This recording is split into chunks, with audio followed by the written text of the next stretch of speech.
네, 안녕하십니까. 안태희 국장입니다. 삐딱 토크 시작하도록 하겠습니다. 먼저 나와주신 분들 소개해드리겠습니다. 학술상관학 조동욱 충북 도립대 교수님 오셨습니다. 네, 안녕하십니까.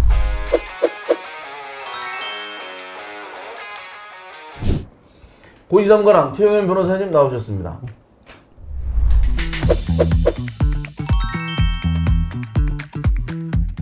오늘 말씀 나눌 것은 이제 문자 얘기입니다. 근데 그거 네. 전에 요즘 장마가 와서 그런지 네. 집사람이 맛이 갔어요. 무슨 말씀이에요? 오늘 제가 협회 출근하는 날이거든요. 네. 협회 가는데 나보고 문 닫고 가래요.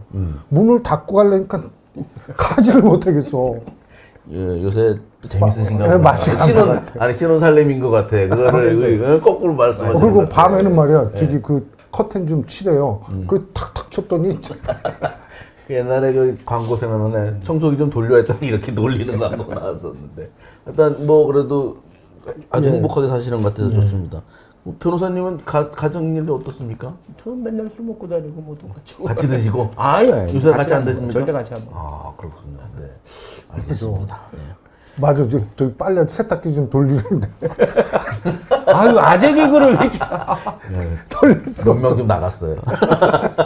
오늘은 이제 뭐 잘 아시는 대로 문자. 이게 보통 민간인들도 문자 주고받고 그거 통로되고 그러면 아유, 그거 피곤하거든요. 카톡에 뭘 썼네 안 썼네 막 그런데 그것도 6개월 전쯤에, 그쵸? 근데 한동훈 비대위원 전 비대위원장이 이제 거의 그 국민의힘 당 대표에 가까이 갔은 시점에 그 김건희 여사의 이제 문자 보냈던 거 1월달 5개 정도 보냈던 게 뒤늦게 알려졌다가 요번에 완전히 공개가 됐더라고요. 문자 내용이 그렇죠. 뭐 죄송하다도 있고 여러 가지 있던데 자 이게 좀 도대체 정치적으로 어떻게 돌아가고 있는지에 대해서 말씀을 나눠보도록 하겠습니다. 한동훈 위원장이 김건희 여사의 문자가 왔는데도 읽고 씹었다. 뭐 무시했다로부터 이제 시작된 건데 이거 일단 어떻게 보십니까? 문제의 핵심은 그거 같아요. 지난 1월 달에 그 문자를 이제 보냈다는데 한동훈 그때 비대위원장이 읽고선 그냥 답변도 안 줬다는 거잖아요. 무시했다는 거잖아요. 그때 왜 그랬냐 도대체 한동훈이. 이게 또 첫째 문제고 두 번째는 이제 이게 벌써 6개월이나 지난 걸 왜 지금 문자 파동을 왜 이걸 폭로를 해서 왜 누가 왜 이 파문을 일으켰냐 6개월이나 지난 거를 어떤 의도를 갖고 했냐 이게 핵심일 것 같은데 뭐 앞서 부분 지난 1월 달에 왜 그랬냐 한동훈이 왜 일십했냐 읽고선 씹었냐 속된 말로 네. 일십했냐라는 건 나중에 이제 말씀드리겠지만은 후자 왜 지금 누군가는 뭐 윤 대통령이거나 김건희 여사거나 아니면 친윤 이철규나 친윤이거나 아니면 원희룡 캠프거나 뭐 보수 유튜버거나 뭐 누군가 했겠죠. 누가 했느냐는 거는 뭐 아직 안 밝혀졌지만 이유는 명백한 것 같아요. 누구라도 짐작할 수 있듯이 이번에 그 당대표 경선에 개입해서 한동훈을 추락시키려는 의도 그건 명백한 것 같아요. 그러면 처음에 저는 지금 이런 단어 처음 봤어요. 입실. 입실. 저도 그런 얘기하기 좀 그런데 이게 무시로 이제 끝났죠. 예, 나오죠 요새. 저는 뭐 똥 이런 거. 그러니까 이게 재밌는 게 카톡을 했단 말이에요. 네. 카톡으로. 카톡은 저쪽에서 안 지우면 나는 저쪽 거 못 지우잖아요. 근데 일반적으로 텔레그램을 한단 말이에요. 텔레그램은 내가 그 사람하고 주고받은 거 있잖아요. 네. 이쪽에서 저쪽 것도 지울 수 있어요. 그래요? 그게 텔레그램이에요. 그러니까 그 캡처해내기도 어렵고 그래서 정치인들이 전부 텔레그램 쓰거든요. 근데 못 지우게끔 카톡을 썼단 말이에요. 이게. 그러니까 이건 의미가 있는 거예요. 뭔가 고도에. 텔레그램. 아니 그 정도 카톡을 자주 이용하시죠? 아니요. 그래도 정치 영부인 정도 되면 그런 얘기는 충분히 들었을 텐데 이게 카톡을 보냈다라는 것이 남아있도록 네, 그렇죠. 남아있도록. 그러니까 증거 같은 그 당시는 제가 봤을 때 이제 한동훈이가 이제 뭐 사과해야 된다 뭐 이렇게 떠들었잖아요. 네. 떠들으니까 영부인 입장에서는 저기 그 김건희 입장에서는 요게 사과에 초점이 있는 게 아니고 제가 봤을 때는 이 둘이 지금 싸움 붙은 형식이니까 화해 쪽을 이렇게 붙여보려고 했던 거 아닌가. 저기 윤석열하고 한동훈하고 요렇게 해갖고 요게 맞아가 말 안 들으면 증거를 계속 삼아갖고 그러면 이제 한동훈 입장에서는 설마 그런 문자 저기 카톡이 올 줄은 몰랐죠. 사과해라 그러면 이게 국민 눈높이다 하면 그냥 가만히 있을 줄 알고 그러니까 이거 당황스러운 거예요.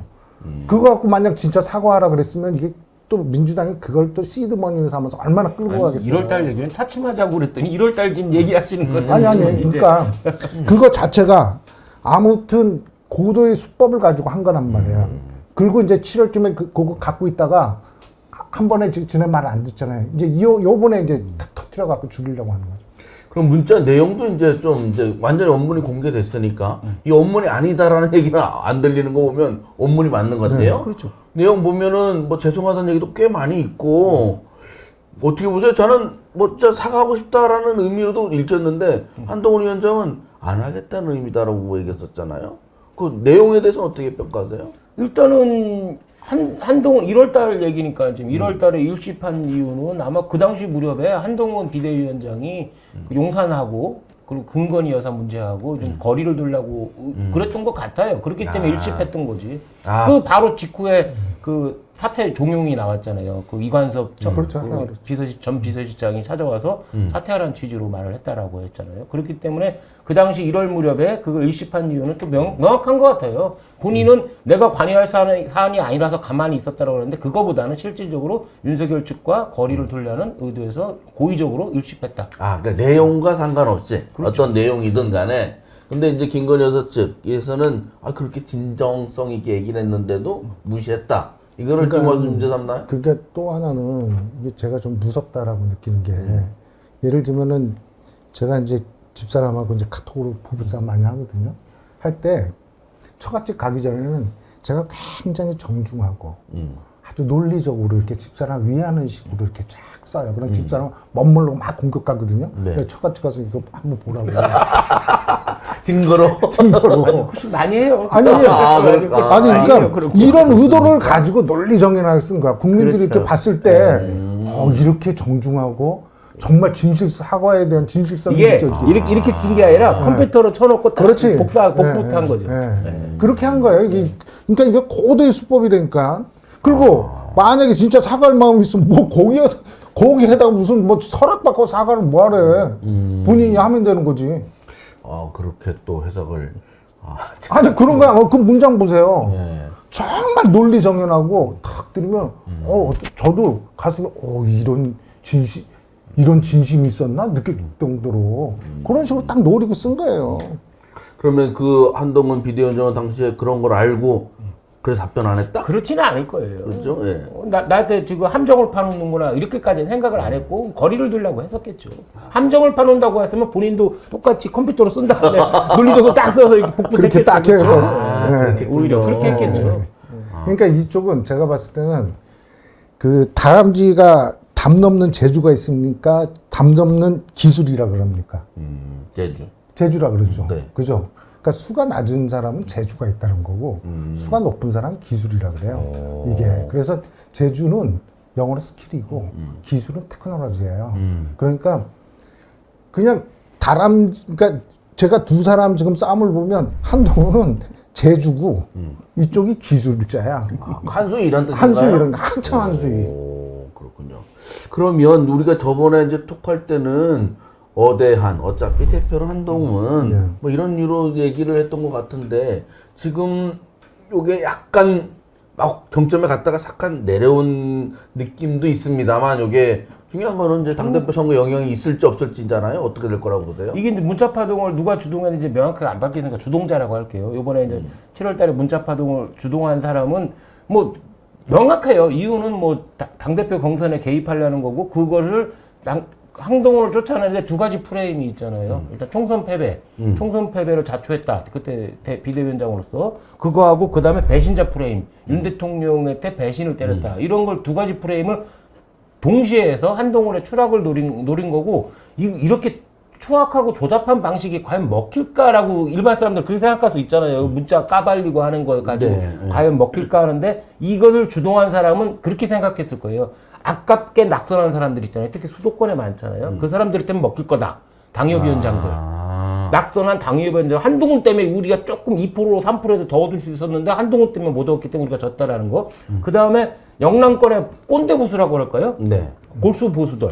배신자 프레임은 또 먹히거든 그런 사람한테. 또 극우 유튜버들. 이런 사람들이 윤 대통령 치받았네, 이게 배신했네? 라는 프레임이 먹힌단 말이에요. 그래서 나름 성공할 거라고 생각했을 거예요. 당연히 주동환 사람. 그 대구 쪽에는 홍준표 시장도 있으니까. 그렇죠. 성공할 거라고 생각했는데 저는 객관적으로 본다면 실패했어. 완전히 역효과가 났어요. 여론조사 결과 나왔잖아요. 지난 처음과 달라질 게 거의 없고 네. 오히려 한동훈의 대세론 이것만 더 강화시켜주는 꼴이 돼버렸어요. 오히려. 네, 저는 그렇게 봐요. 어떻게 보십니까? 아니 그러니까 이게 지금 변호사님 말씀에 저도 동의하는데 4명 나왔잖아요. 그러니까 1번 한동훈, 그 다음에 나경원, 원희룡, 윤상현이 나왔는데 얼굴 사진은 전부 김건희요. 이게 근데 이게 저기 그 스모하고 씨름 차이 아세요? 일본 똑같이 이제 네. 이렇게 사빠잡고 하는 거지 않습니까? 스모는 나발에서 밀어내는 거예요. 이게 씨름은 넘어뜨리는 거고. 그러니까 지금 이 당대표 선출전에는 나발에서 어떻게든지 한동훈을 밀어내려고 하는 거야. 그 다음에 이제 선출 그래도 되지 않습니까? 그럼 이제 씨름으로 갑니다. 어떻게 이제 한동훈이 쓰러뜨리려고. 이 여론조사 결과가 나왔잖아요. 몇 군데 여론조사를 했는데 이전과 별반 차이 없는데 한동훈이 보통 60% 중반대, 국힘 지지층 내에서 60% 중반대고 원희룡이 10% 후반대거든요. 그렇게 45%, 50% 차이 나요. 퍼센트포인트 차이가 날 정도거든요. 그 때문에 한동훈이 지지율이 더 공고화되고 오히려 대세론이 더 확산되는 꼴이 된 것 같아요. 맞아요. 그러니까 그 때릴 때는 지금 합심해서 지금 한동훈만 때리잖아요. 그러면 그럴수록 최근만 올라가는 거예요. 맞아요. 그거 맞습니다. 최근만. 네. 일단 한동훈의 이미지가 오히려 더 좋아지는 그러니까요. 계기가 됐어요. 더 좋아지는 좀 거죠. 소신이 있다. 네, 네. 공사를 좀 구별하려고 노력을 했구나. 그다음에 뭐 핍박받고 있구나 이런 이미지도 만들어졌고. 그다음에 그 김건희인지 아니면 윤석열 대통령인지 누군지 모르겠지만 주동자 쪽으로서는 오히려 더 위험부담만 안게 됐어요. 이제 잘못하면 한동훈이 그럼 다 까자. 너 이전에 인사청탁했던 거 뭐 이런 거 다 깔게.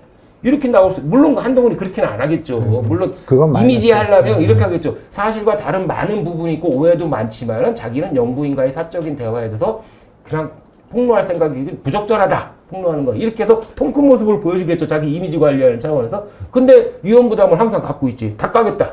그 다음에 그쪽은 주동한 측이 오히려 뭐 패배했고 위험부담까지 또 안고 가는 게 꼴이 버렸죠. 그러니까 지금 아까 말씀드렸다시피 이 수법으로 보면 한동훈이가 제주고 김건희 여사가 기술자인데 그럼에도 불구하고 한동훈이가 이길 수밖에 없는 게 기본 국민들이 바라보는 포인트는 김건희는 절대 아니에요.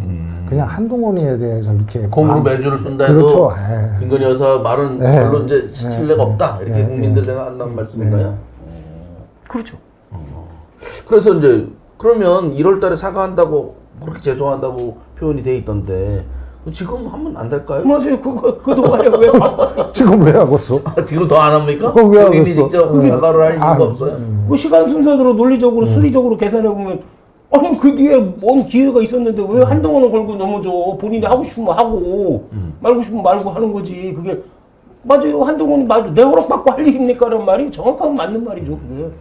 그러니까 지금 뭐 미국 애들 가 계시지만 그래서 그거가 뭐 국민들한테 사과는 뭐 그런 한동훈한테 문자를 보냈던가 상관없이 지금도 그렇죠. 유효한 건데 그렇죠. 하고 싶으면 그 왜 안 하나? 아 참 때문에. 미국에 가 계시죠? 네. 두 분 다 나토 때문에.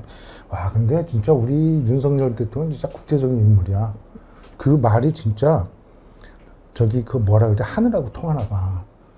바이든 난리만 했더니 바이든이 지금 날리게 생겼어. 날라가게 생겼습니까? 날라가게 생겼어. 글쎄 그 미국 정치도 상당히 그 스펙타클하게 나 돌아가고 진짜 있습니다. 국제적으로는 아주 굉장한 분이야. 그런데 이제 뭐 대통령실은 이제 더 이상 우리는 언급을 하지 마라. 대통령실 자체를. 이러다가 한동훈 위원장 당선되고 이 문자파동은 문자파동대로 상처 있고 그럼 앞으로 청와대 용산이랑 어떻게 되는 거예요? 일단은 이게 저는 그렇게 생각해요. 이 당무 개입이라고 그러잖아요. 네. 뭐 경선에 개입하는 건데 이것이 과연 대통령이 했을까? 저는 그렇게 안 봐요. 김건희 여사가 했을 거라고 봐요. 그게 물론 실행 과정에선 친윤 이철규나 원희룡 캠프거나 뭐 친윤이 실행을 했겠지만은 자료를 준 사람이 제일 중요한 거잖아요. 윤석열 대통령은 그럴 능력도 없는 것 같아. 내가 볼 때는. 그리고 만약에 윤석열 대통령이 이 자료를 넘겨줬다고 그러면은 진짜 와이프까지 정치판에 이용해 먹는 아주 조잡한 사람밖에 안 되잖아요. 그 정도 머리가 돌아가면 이렇게 살겠어. 그리고 그 김건희 여사가 했다라는 결정적인 거는 뭐냐면 1월 달에 문자 보낸 사람도 사실 김건희 여사예요. 윤석열 대통령이 보낸 거 우리 와이프 사과시키면 어떻겠냐 이런 게 아니라 김건희 그렇죠. 여사 스스로가 네. 있기 때문에 당연히 이번 것도 이 폭로전의 시작도 자료를 내준 것도 김건희 여사일 것 같아요. 그러면 김건희 여사는 심각한 문제가 있지. 당무 개입이 되잖아요. 이게 국정농단이 되는 거죠. 그래서 국정농단이라는 얘기가 있고 박지원 의원이 페이스북에 썼던데 이명박 대통령 시절에는 만사 형통, 지금은 만사 영통이라고 또 신조를 만들었습니다. 그러니까 앞으로 관계는 뭐 대통령실이든 김건희 여사든 국민의힘 또 한동훈 뭐 대표된다면 상당히 그 좀 뭐라 그럴까요? 상당히 어수선하고 그렇죠. 뭐 앞날을 예측하기가 쉽지 않지 않습니까? 지금 저기가 그 최상병 특검법 받아들일 용이 있다라고 했었잖아요. 그럼 그 다음 다른 특검도 또 있잖아요. 네. 명품백도 있을 수 있고 장모 뭐 이런 것도 있을 수 있고 그것까지도 진행될 수 있겠죠. 한동훈 대표가 된다면. 제가 봤을 때는 둘 다 물러설 수가 없는 게 완전히 목숨이 걸려 있거든요. 한동훈이나 김건희 여사나 물러갈 수는 치열한 싸움이 벌어지죠. 뭐 비트기는. 그 현재 권력 또는 과 미래 권력 지향자 간의 권력 투쟁이 그렇죠. 더 심화될 것이다. 예. 근데 결국은 저는 윤석열 김건희 그 부부에 대한 그 보수층 내에서도 비호감이 엄청나게 점증했잖아요. 저번에 말씀드렸잖아요. 지지율이 20%대라는 거는 보수도 절반이 빠져나갔다는 거다. 비호감이 점증하고 있어요. 여기서 또 한 사건 뭐 터진다고 그러면 국민들 거의 다 돌아설 것 같아요. 거기다가 차기 대선, 보수는 또 차기 대선 이겨야 돼. 그럼 새로운 인물이 한동훈이야. 그렇기 때문에 한동훈한테 유리한 그런 페이스로 진행되지 않을까 싶어요. 지금 그런 말도 있어요. 저기 대전에 특허청 있는 거 아시죠? 네. 특검청도 만들자고. 아 그렇군요. 그만큼 여론이 안 좋아요. 아 지금 뭐 문자가 아주 그 일파만파 엄청난 그 정치적인 이슈를 만들고 있는 거네요. 앞으로도. 자기 무덤은 자기들이 그렇지. 판 것이 네, 아닐까 네. 싶어요. 쥐게 지가 넘어간 거죠. 아 그렇습니까? 여기에 이제 우리가 하나 더 얘기를 하지 않을 수 없는 게 원희룡 후보입니다. 이게 뭐 당대표 선거 나가는 사람에 대해서 얘기하는 게 아니고 원희룡 후보가 청주 왔다가 세종 다음날 가가지고는 KTX 세종역하고 CTX 청주 도심 통과하는 그 광역철도망을 빅딜했다. 두 개 다 하기로 사전에 뭐 협의를 했다. 그래서 그렇죠. 또 충북도에서는 우리는 그런 말 한 적 없다. 수면화 합의했다. 뭐 이렇게 그랬더니 원희룡 측에서는 공식 논의한 건 아니다. 입장 타진만 해본 거다. 그쵸? 말을 또 근데 바꿨죠. 뭐 세종에서 얘기한 거 들어보면 그렇게 없는 말을 지어냈을까? 아 그런데 이게 빅딜 발언 이게 지금 전대에는 부정적인 영향을 주겠죠? 그렇겠죠. 저도 그렇게 봐요. 그 저번에 그 말씀드렸잖아요. 원희룡 후보 같은 경우는 완전히 기회주의자처럼 보인다고. 근데 기회주의자도 두 가지 유형이 있어요. 음모가형이 있어요. 뭐 당신 친윤입니까라고 그러면 친윤 비윤이 어디 있습니까? 다 당을 위해서 활동하고 국민을 위해서 하는 거죠. 이렇게 얘기하는 사람. 장제원이나 이철규 같은 사람.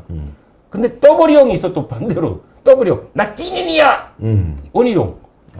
이 떠버리가 아니고 이 떠버리형 음모가라고 할 수 있는 원희룡이 표 좀 얻으려고 세종 가서 그렇게 했겠죠. 그런 말을 했는데 이게 앞뒤 맥락을 모르는 거야. 여기 지역 갈등 현안이잖아요. 최대 갈등 현안인데 그 생각도 못 하고 자기의 그 국토부 장관이 했을 때의 실적 그걸 과장하고 세종시에 좀 지지 얻으려고 했다가 말실수를 한 거지. 근데 저 이해를 해야 되는 게 이분이 건설교통부 장관이었잖아요. 네, 교통부 장관 네, 잘 알잖아요. 네. KTX에 그래서 저기 그 양다리를 만든 거예요. 양다리를 거쳤다. 양다리 거친 거지.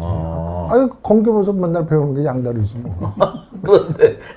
그런데 이거를 이것도 등신짓 한 거지. 그런 거죠. 진술을 번복해서 본인 이미지만 나빠지고 그다음에 세종시하고 충북도하고 당원수를 비교해봐요.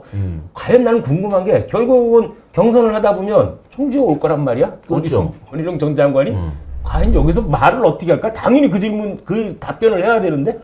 근데 15일 날 천안에서 열립니다. 충청권 이제 합동 연설회가. 그래 그 전에 올 것 같은데 안 올 리가 없는데 그거 반드시 물어볼 건데. 그러니까 지금 말씀하신 거는 자기 업적을 이렇게 드러내다가 실언했을 것이다. 근데 청주만 왜 청주에 대고 그렇게 맨날 사람들이 무시하는 듯한 발언하나 모르겠어요. 특히 이 세종역 관련해서는 저기도 민주당도 그렇잖아요. 그렇죠? 민주당의 그 양반도 그 이해찬 전 의원도 세종역 하자고 그런 데잖아요. 그러니까 여야를 떠나서 왜 이렇게들 충북을 이제 무시하냐 이것 때문에 지금 얘기를 하는 거거든요. 이제 우리가 진짜 적극적으로 목소리 내야 돼요. 그리고 충북에서도 누가 봐도 좀 이제 정치 거물이 좀 있어야 돼요. 우리 사실은 정치 거물이 너무 없으니까 이런 일이 발생합니다. 그래서 무시당하는가 그런 보네. 거죠. 그 옛날에 그런 말이 있잖아요. 이거 저희 어머니가 한 얘기인데 아버지 돌아가시니까 아프셨거든요. 딱 6개월 지나니까 이제 사모님에서 아줌마로 바뀌더래요. 이 호칭이. 그러면서 무슨 얘기를 하냐면 알아 누워 있어도 그 힘이란 게 있더라. 그러니까 뭔가 큰 인물이 여기 있었으면 이렇게까지는 못하지. 아니 네. 이게 광역으로 이렇게 묶은다고 할 때 네. 영남권, 뭐 호남권, 충청권을 묶였을 때 뭐 경쟁 관계 사실 그렇잖아요. 근데 그 지역에 맹주를 놓고 대전이 다 행사를 해버리잖아요. 대전 중심으로 정책이 나오잖아요. 지역 정책이라는 것도. 네. 그 대전과 충남에서 나는데 여기 또 태종까지 들어와 있어.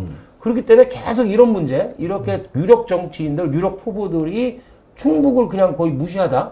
생각을 안 한다. 관심 없는 그런 말을 자꾸 하고 정책을 내놓는 거는 어쩔 수 없는 것 같아요. 교수님 말씀하신 대로 지역의 인재를 키워서 정말 유력한 중앙무대에서 통할 수 있는 유력한 정치인을 만들지 않는 한. 그래요? 하여튼 근데 지역에 그래도 원로 정치는 아니지만 힘세 김영환 저기 지사는 뭐 입장문만 내고 별 얘기는 안 했더라고. 아, 살아있어요? 그래서 아니 세게 좀 도지사가 공개적으로 하면 좋을 것 같은데 택도 없는 소리 하지 말고. 뭐 홍준표 시장처럼 이럴 때는 안 나서고 입장문 하나만 내고 말아서 좀 아쉬움이 컸습니다. 진짜 내부 합의하신 거 아니요? 그래. 그렇게 생각되는 거죠. 자꾸 별 얘기를 안 하니까. 그리고 입장문에는 시점이 없어요. 아니 근데 자꾸 김영환 지사를 나쁘게만 표현하는데 저는 사실 김영환 지사가 어느 땐 고마울 때가 있어요. 그분이 텔레비가 나오면 밥이 안 먹혀서 다이어트가 돼. 그 좋은 일 한 거 아니에요? 일단 최근에 또 뭐 말 만드셨더라고요. 멍청도. 네, 알겠습니다. 하여튼 그 문자 파동 어떻게 또 진행되는지 삐딱하게 지켜보도록 하겠습니다. 고맙습니다.